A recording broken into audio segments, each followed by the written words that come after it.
input and also the resulting effects on somebody's health.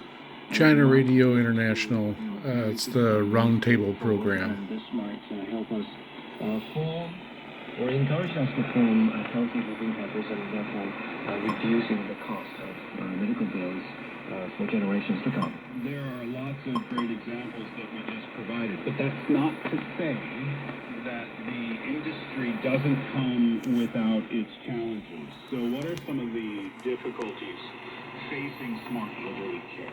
Well, to start with, many older adults are fearful or hesitant to use new technologies. You see, over 50% of non-internet users report fear or unfamiliarity with computers and the internet, and this fear compounded by doubts about their ability to learn leads to resistance in using it, and even if it's their children who are teaching them the exact technology they need, they still find it a little bit resistant.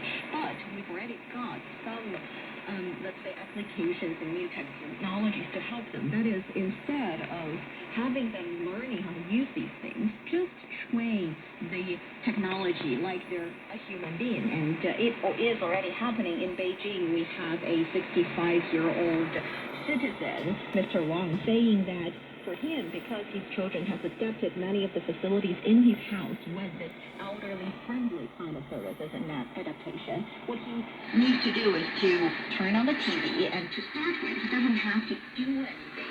Let's say the program he likes, the program catered to elderly, the friendly content would immediately appear on the TV, and he doesn't need anything. He just needs to talk to the TV like he's talking to a person. So technically speaking, it's a need to learn the technology. Well, the thinking behind the design and development of the installation of smart technologies in homes and caregiving facilities must have been, light out and revolutionizing. I think to borrow the idea from whoever developed the iOS operating system, a user doesn't necessarily have to know how to code, doesn't have to know how one particular application works in order to make use of the technology. Just in the same way as a regular driver doesn't need to know how the engine works in order for him or her to drive a car. So there's lots that we can do to streamline and improve the interface.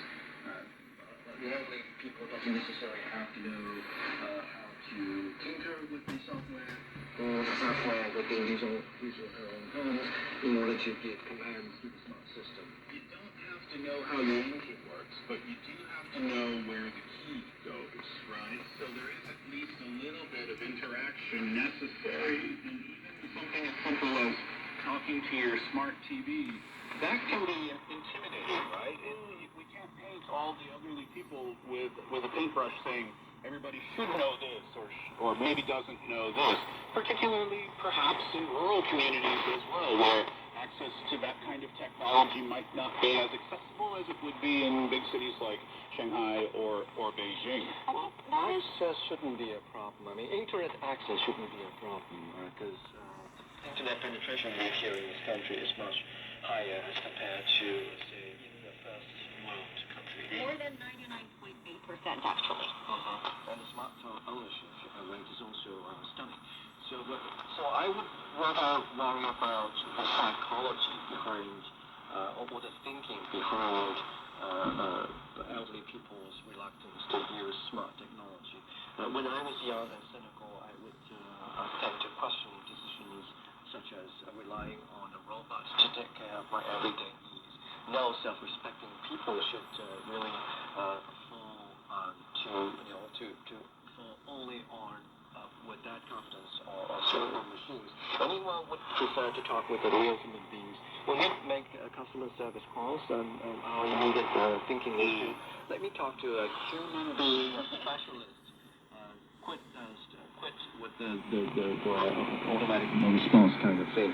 So, but going forward, I think the younger generation already, like Christine Yeohoi, she's in her 30s, and I'm confident when I reach the age of 60, I might be willing to use that technology. It's arising from a deeper understanding about the technology and a deeper trust given the rate at which artificial intelligence is developing, given the rate at which we are already using them in our daily life, I have confidence that going forward, the new generation of elderly people might have less of a problem than what